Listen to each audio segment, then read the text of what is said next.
So my presentation today is going to be on the biological basis of behavior, which is essentially how all the systems in our body and all the functions in our body dictate how we act and behave. So first, I have my table of contents, um, which it will be first we'll get into our introduction, which we just had. After this, we'll get into what is behavior, just kind of how to define it. Then we'll look at the Christian worldview of physiological psychology. Then we'll get into the secular view of physiological psychology. And then we're going to break down a few different parts of the secular view of psychology, of physiological psychology, which is there's a few different things that some of the books touch upon.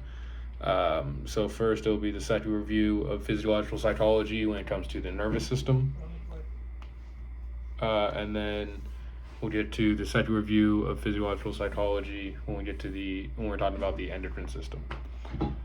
After that, we'll look at just other things that the books tell us that we've learned about the brain, how it works, how it's built, and then I'm going to talk a little bit about how we can use this information to help us better ourselves, better our lives, better our mental health, and then we'll get into my thoughts, and after that we'll look at my conclusion. So, what is behavior? Behavior is the activity of an organism interacting with its environment. That definition came from Daron and Parrott in 1999. Behavior is basically defined as just what we do on a consistent basis and inconsistent. Some behavior is consistent, such as brushing your teeth, washing your hands, eating, and then some behavior can come of inconsistent events, such as you responding angrily to, let's say, a teacher giving you a bad grade, or failing in your sport, or just something not going your way. So that is behavior. So the Christian worldview of physiological psychology talks a lot about how the secular view kind of ignores the spiritual side of the human mind, the human body. Basically says that all the functions and chemical reactions and processes that God put inside us are great evidence. It's great evidence of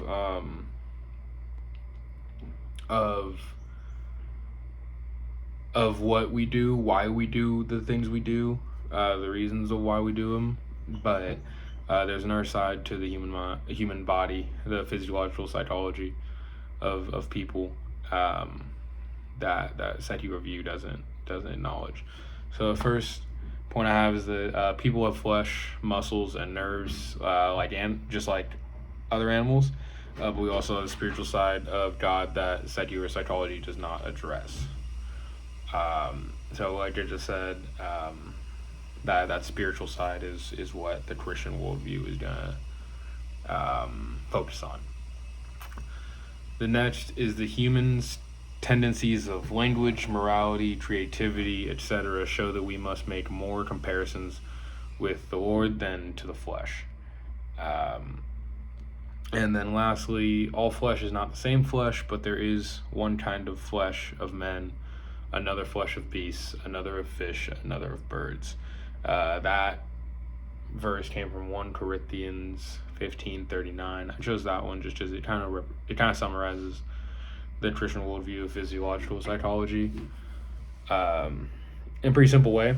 It just says that we all have flesh, we are like animals, but it's not all the same. God doesn't make us the same as so-called beasts, fish or birds. We are similar to them, but it's not. God doesn't make us the same. So there's more that I found from the books on the Christian worldview. Christians do still value the body as a gift from God, even though they still see the flesh, human flesh, and animal flesh as something that causes sin and temptation. They still do value the body as a gift from God. So a quote I found from the Bible is, in the same way, husbands ought to love their wives as their own bodies. He who loves his wife loves himself. After all, no one ever hated their own body, but they feed and care for the body just as Christ does for the church, for we are members of his body. From Ephesians 5:28 through 30. So same point. It's just that you should still love your body, you should still care for your body, because it is something that Christ gave us, or God gave us. But it's not everything that he gave us. He gave us another side, which is the spiritual side.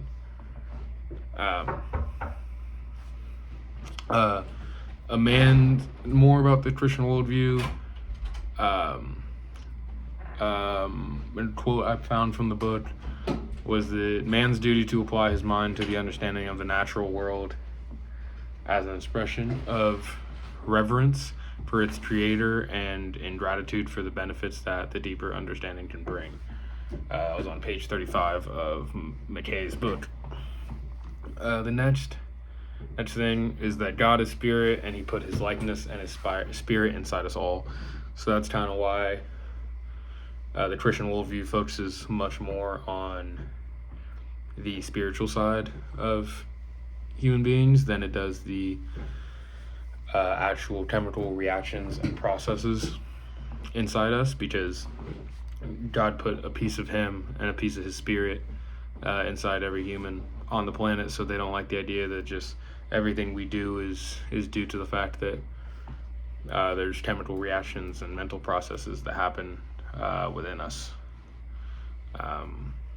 And then lastly is we can never fully know the aspects of God, but he does tell us some things that are in his spirit that he puts in us, such as being loving, merciful, and holy. So again, same theme is that yes, there are biological aspects, physiological aspects to us, but God puts certain things in us, certain traits, certain behaviors in us with his spirit. And even though we can never really know fully who he is, what he is, and what he gave us, we are able to read the Bible, study the Bible, and he does tell us things about him that we need to know through scripture. Some more about the Christian worldview is that Descartes tells us that he does not think all our intentions, emotions, and desires to physical aspects of us alone. Basically just saying the same thing, is that there's more to us than just chemical reactions and what's going on inside the body. It has to do with how God made our minds, what he wanted us to want, what he wanted us to not want, and just how he put us together. Next thing is that he uses the holistic approach, allowing for these experiences to involve some of our physiological processes, but still involves the soul. So basically, the same thing is that he just wants to make sure that we still look at physiological processes, we still look at the things that happen inside of us, but we have to look at the soul and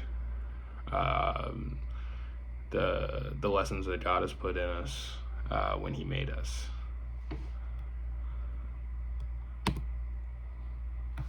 Another quote that I liked in the one of the books. This one comes from the book written by Mose, in page 50. If we are to believe that all of our actions are caused from our physiological processes, then people would have no free will, so we would be able to take zero responsibility for our actions and blame it on the quote unquote computer hardware. I like this quote because it kind of honestly made a lot of sense to me. It's just that if let's say someone's walking down the street and decides to punch someone in the face, and then they just say, "Oh, my body told me that's what I need to do," then it would kind of just give people zero accountability for their actions. Just kind of say that, especially because most research shows that a good amount of our body functions, or how our mind works, tends to be in a toxic place, tends to start off in a toxic place, I should say, tends to start off not kind to others. We usually have to be taught that as we're growing up. So this idea kind of made sense to me, just because if we're all just going off how we're computer hardwared, then bad people just go around doing bad things, saying that's what my body told me to do. But if we follow the Lord and take in the gifts that He gave us, then we have to take the responsibility for our actions, because we know that He didn't make us to act like that, to act in a negative way, a harmful way, a damaging way.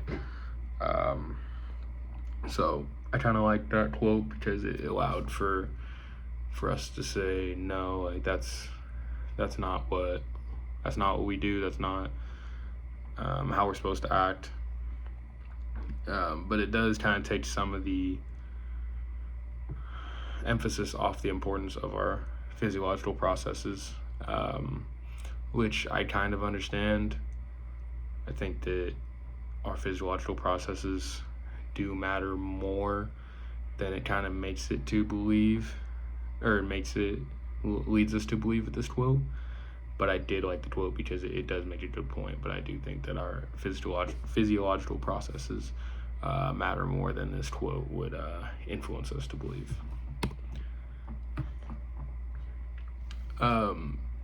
McKay in his book also gave 3 different reasons as to why man is different from all other animals by being quote unquote made in the image of God. Those 3 reasons are: 1, man has rational faculties capable of apprehending not only concrete facts of his immediate environment, but also abstract ideas, including truths revealed by God. The second is that man's death on earth does not annul his relationship, whether if it's of love or rebellion with his creator or God.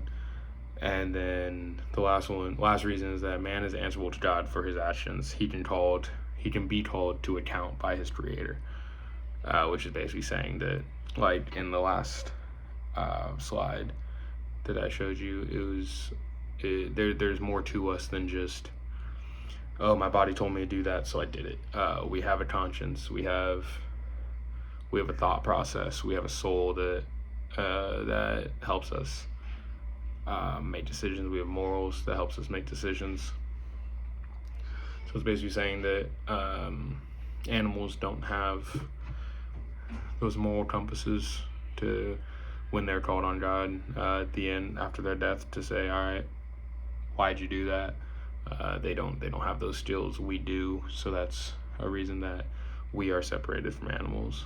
And then I thought the second reason was interesting, just because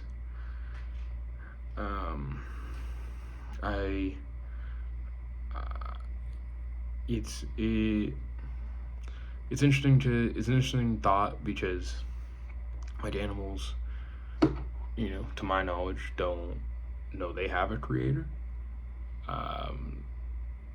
Some animals are made more majestically than others, and are not made for us to be eating and stuff like that. So I don't feel like I don't know what effect. I'm not 100% sure on the inner workings with animals and the afterlife and Christ and how that works. But from my experience, I would think that animals wouldn't have their relationship with God annulled just because they died. And the first reason is valid. We have rational faculties that can understand and apprehend various different things that many animals cannot. There are some animals that are very smart, and if they probably have the same tools and accessibility to creativity as us, that they might be able to create something, but mankind is much smarter than animals. So that point did make a lot of sense to me. So one thing I wanted to talk about was in the Christian worldview was the mechanistic model, which is popularized by Descartes, and it's the idea that the brain and the body are thought to be a steerable machine like a car or an aircraft, and the soul isn't thought of as an invisible autopilot. I didn't love, or I don't hate this idea. I just feel like it does separate the body and the soul very distantly, and I don't feel like they're that far apart. I feel like this model puts them at a very makes it seem like they're two separate working parts, and I feel like they both work together for us. I feel like they can't be that separated. Just think that the body is just a steerable machine, and the soul is just something steering it, driving it. I think the body does help us a lot with a lot of things within the inner workings and the mental processes and chemical reactions and such as that. So I wouldn't say they're two separate things, but I don't hate this model. I think that it definitely has some validity to it. In McKay's book, he actually challenges this model on the basis that in the teachings of Genesis 1, it states that man, quote unquote, became a living soul, not that our souls were an additional part to our body's function. So he's using Genesis 1, which tells us that when we're born, we become a living soul, not just our soul is a part of what's happening, which I do agree with. I just think that, again, I think they both work in tandem. I think that God wouldn't allow us to have a body that he didn't want or approve. There might be, obviously there's some things about it that he wishes he could change, or not he wishes he could change, parts of our flesh that he did not want, but I still do think that they work together throughout just a lot of natural things that our bodies need to go through. So, in review of the Christian worldview of physiological psychology, God put his likeness and his spirit in all of us, which plays a large role in our psychological makeup, which is true. I think that our body still does a lot for us, and I think that our body shows a lot of how we are made and what makes us do the things we do, what drives us to behave the way we behave, make decisions that we make. I think the body has a huge part in showing us those things. But God did also put his likeness and his spirit in all of us.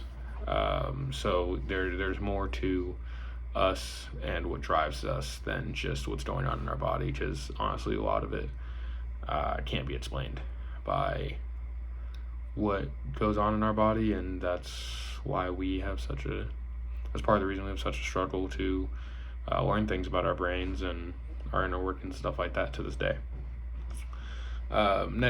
Next point on the review is that animals do share a good amount of similarities with humans physiologically, but they do not contain the same spiritual aspects to psychology that secular review just doesn't address.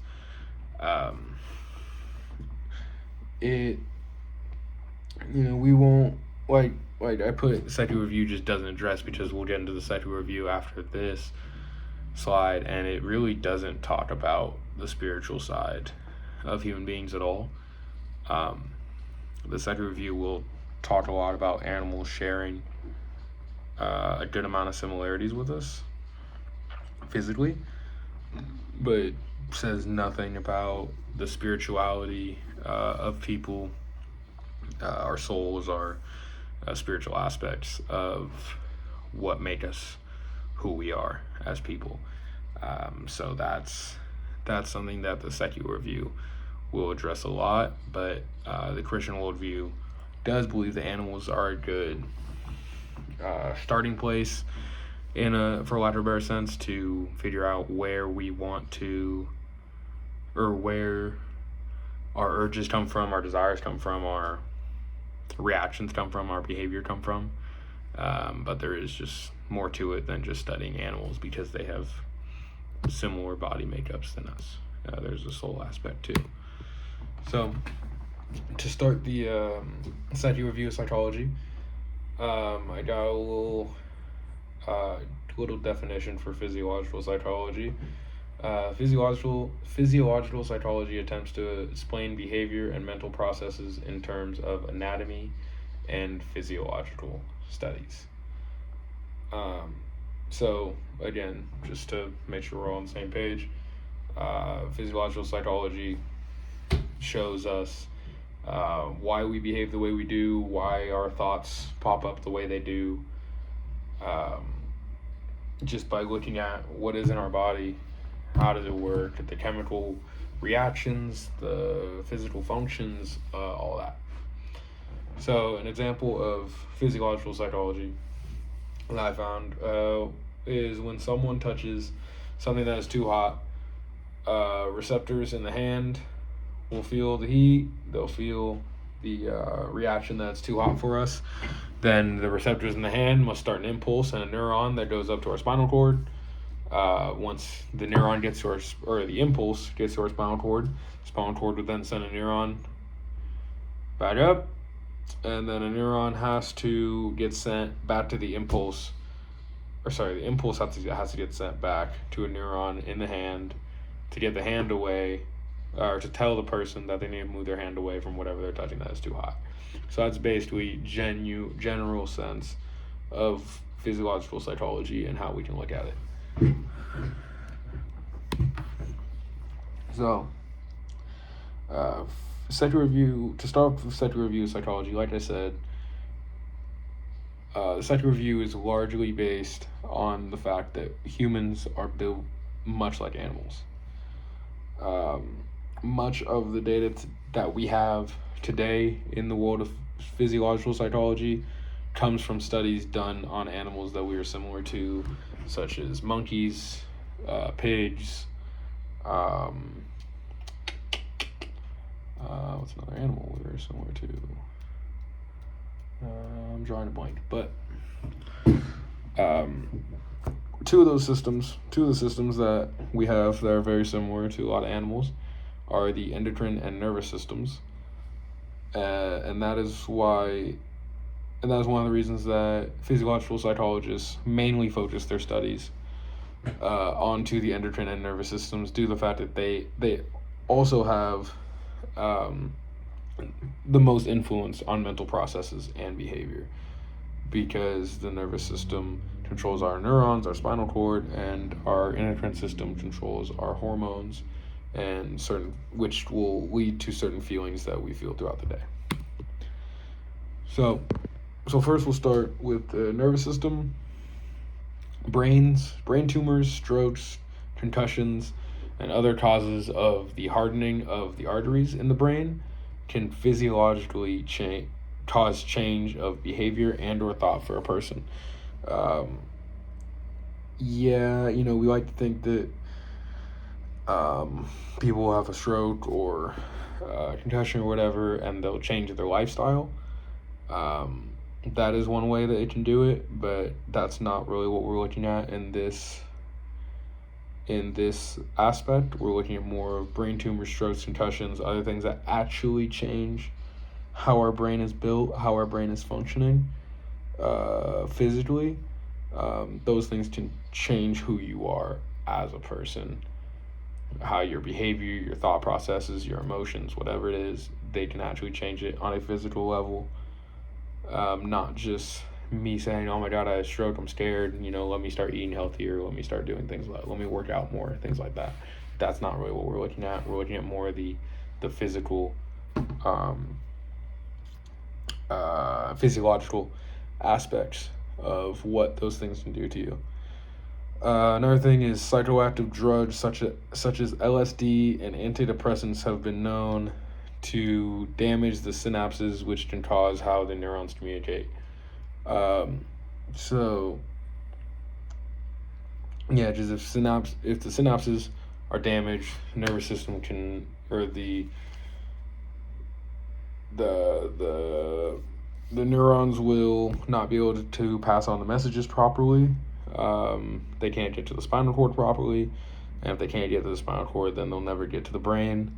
If they never get to the brain, they'll never get sent back down to wherever the event is causing, such as, say, touching something that's too hot. If you touch something that's too hot, synapses are damaged. Then the neurons can't carry the impulse to the spinal cord can't go up, take it to the brain can't bring it back down to send it to your hand to move your hand away from whatever you're touching. Humans are, now we're going to look at the endocrine system. Humans are also very similar to animals in the way that our hormones are secreted by the endocrine glands. Animal hormones are used to give people who need to take hormone medication, actually. So we take a lot of more hormones from pigs and monkeys to kind of try to duplicate the hormones that we have, so that people that are low on certain hormones, they take doses of whatever hormone medication they need to boost that hormone in their body, and a lot of those are made from animal hormones that we got. The circulatory system is plays a big role in the endocrine system, just solely because all the endocrine system does at the end of the day is makes hormones, makes testosterone, estrogen, whatever it is, builds it all up, sends it out, and then it uses the circulatory system to take the hormones from the endocrine system. Then the circulatory system will spread it all across the body. These hormones that the endocrine system makes can impact how we grow, our behavior, our mental processes, it's just everything about us. Hair growth, anger levels, all types of things. But yeah, it needs the circulatory system to take those hormones and spread them all across the body. And if there is a specific part of the body where the hormones are needed, then that's where the circulatory system will take it. So some things that I just found from my reading that I thought were interesting, just about things that we have learned about the brain, even though that we do know very little. Due to studies done comparing the human mind to automatic machinery because of a large concern of people losing their jobs because their job may be deemed as dangerous, boring, or just otherwise undesirable. There has been a lot of concern about people losing those jobs, getting fired, being replaced with robots or machines. So that sparked a large amount of studies going into just kind of how the brain worked. To see just people were clawing, scratching, trying to figure out if there was a way that they could prove that machines cannot do those jobs to the same skill level that those people could do them. So because of those studies, the brain is now often looked at as a protoplasmatic way of engineering the kinds of information processing functions that we found necessary to produce intelligence. And that's the thing is that hypothesis, the studies that have been done on this have given back very supportive results in their experiments. It's shown to be pretty true that the brain is protoplasmatic and it uses that to engineer the kinds of information processing functions that we need to produce intelligent thoughts, intelligent actions, stuff like that.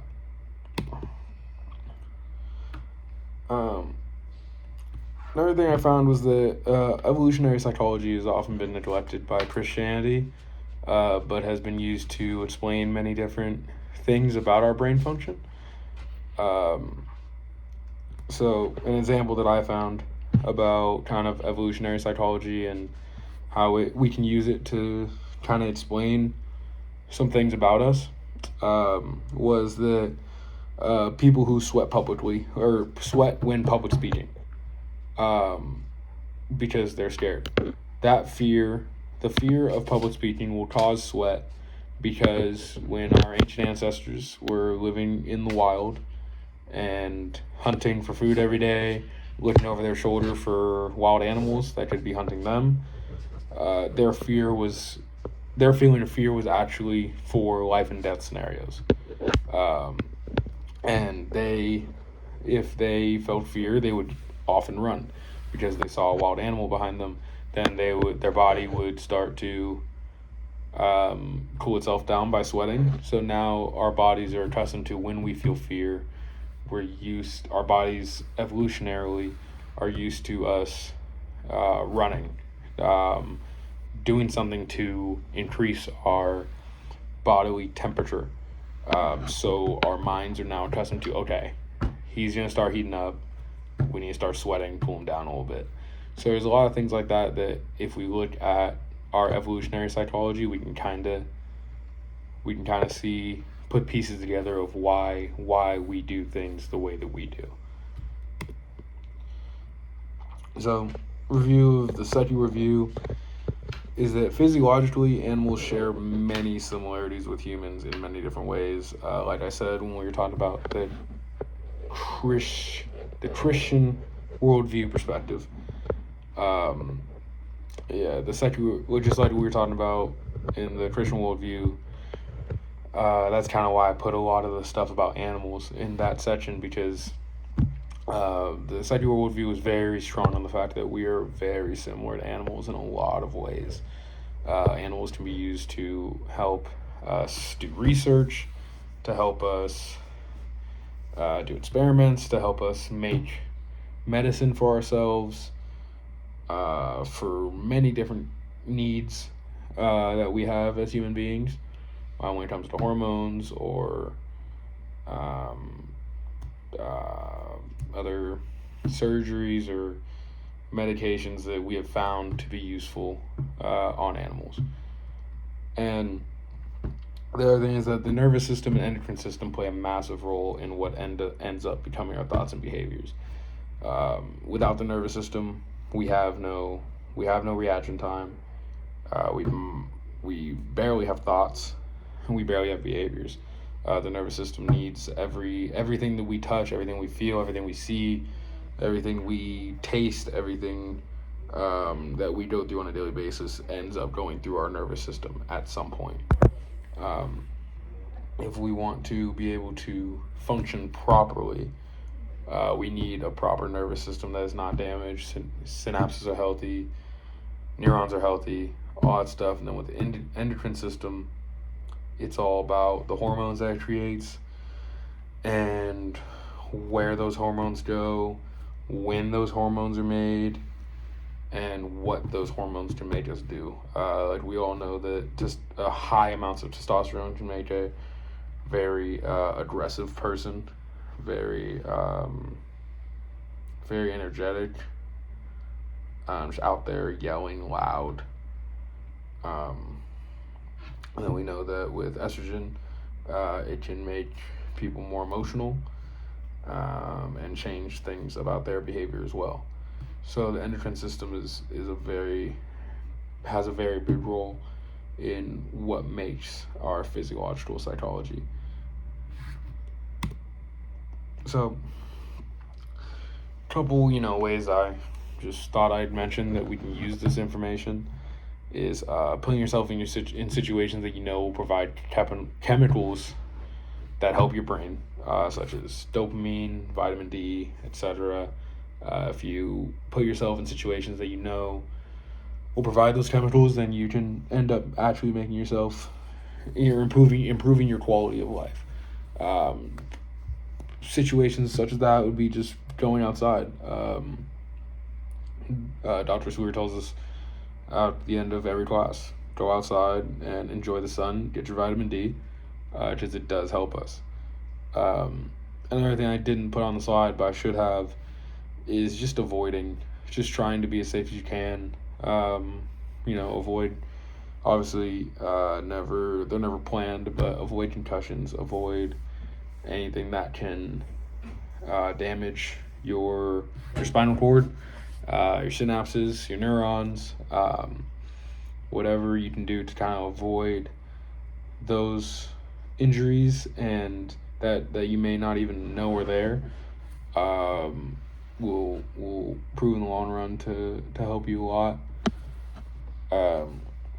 It's a very interesting situation, because a lot of times if those things are injured, we won't know till it's too late. So just trying to avoid situations where that can be put in, and then just eating foods that are known to increase your brain health. I am blanking on the food that is good for it. Kale, I've heard a lot is good for brain health. Most of it, green vegetables will be. So there's a lot of foods that you can do to make sure your brain is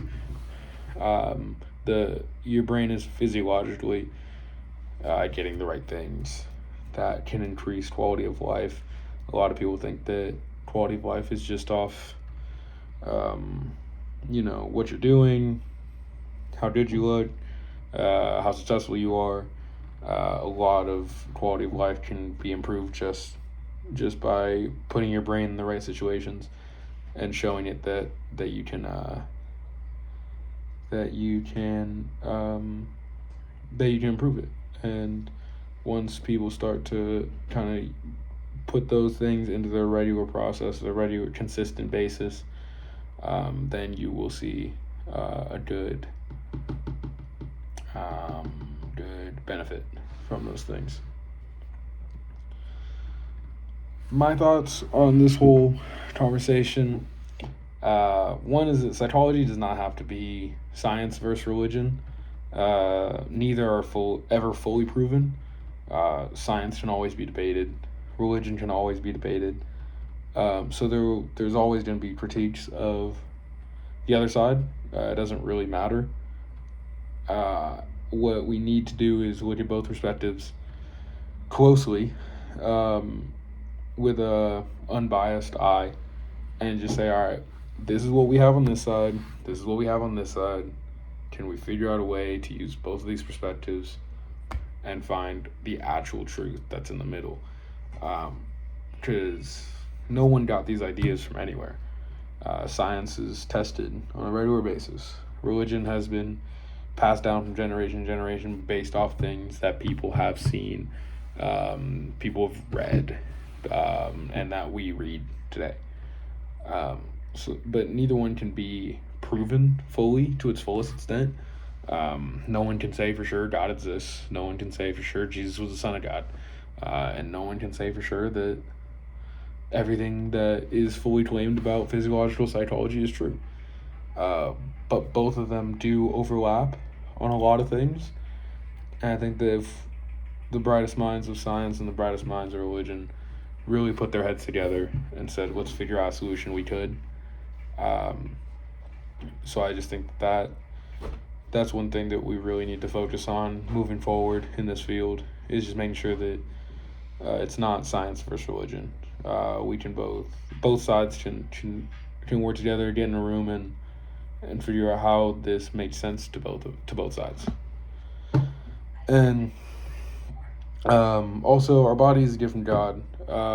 There's no question about that. But there are parts of us as humans that cannot be explained simply by looking at the chemical reactions in our brain. The chemical reactions in our brain, or the impulses that are sent to our spinal cord, or the hormones that flow through us. There are just some things that cannot be explained by by those things. So I think that we can look at those things to give us, like I said, a lot of evidence, a lot of support for the claims of this is why we do the things we do. But it's not everything. It's not there. There's more to it. There's more than meets. There's more to it that meets the eye. If I said that right. The body is a gift from God, and He gave it to us. He allows us to have it. So we should look at what's inside of it to make sure that we understand it properly, and we can do our best to protect it and appreciate it. But there's things that just can't be answered by what process is going on in my brain, my spinal cord, or anywhere else in my body. There's just some things that can't. Another thing is that we can learn a lot about the makeup of human beings from studying and doing experiments on animals. And I think that as long as it's done in a humane way, I'm all for doing animal experiments. Do I think we should treat them like garbage and risk their lives on a consistent basis? No, because they are still God's creations, and we should treat them with respect. Obviously, there are some animals that we eat, and there's not much you can do about that, but still believe we should treat them, respectfully on their way out. But yeah, there is a lot that we can learn from studying and doing experiments on animals. It's not like I said, it's the same with our bodies. It's not the end all be all, but it is something that's very useful to research, and especially what this field of psychology, what we're trying to do with physiological psychology. Another thing is that animals are still God's creations, even if they do not share all of His blessings with us, such as, having the ability to comprehend and understand high-level thoughts and stuff like that. But they are God's creations, so we should treat them with respect, like I just said.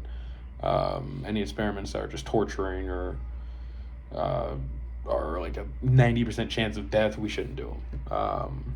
But if they can genuinely help us, and it can be in somewhat of a safe way, there's a genuine belief that is a safe attempt. Anything can go out of control at any point, but if there's a genuine belief that there is a safe attempt on how to make that procedure or study or experiment happen, then I'm all for it, as long as we treat them with the respect that they deserve. And then, so finally, my conclusion. The Christian worldview of the biological basis of behavior is that the human body shows us some of the explanation for human behavior, but the large majority can only be explained by the soul. So that's basically the Christian worldview, is that biologically there are a lot of things that can help us. see why we do the things that we do. But at the end of the day, most of our actions, most of our decision making, it comes from the soul. Do I think that's 100% true? No, but that is the Christian worldview. And then the secular worldview is that the biological basis of behavior is that human behavior and mental processes are caused by chemical reactions and bodily functions that are sent through our body on a daily basis, such as impulses getting sent to neurons, chemical reactions in the brain, and stuff like that. The secular view doesn't really consider the possibility of a soul, consider the effects of a soul. It just goes off what it sees, what we see inside of our bodies. And then there are my references.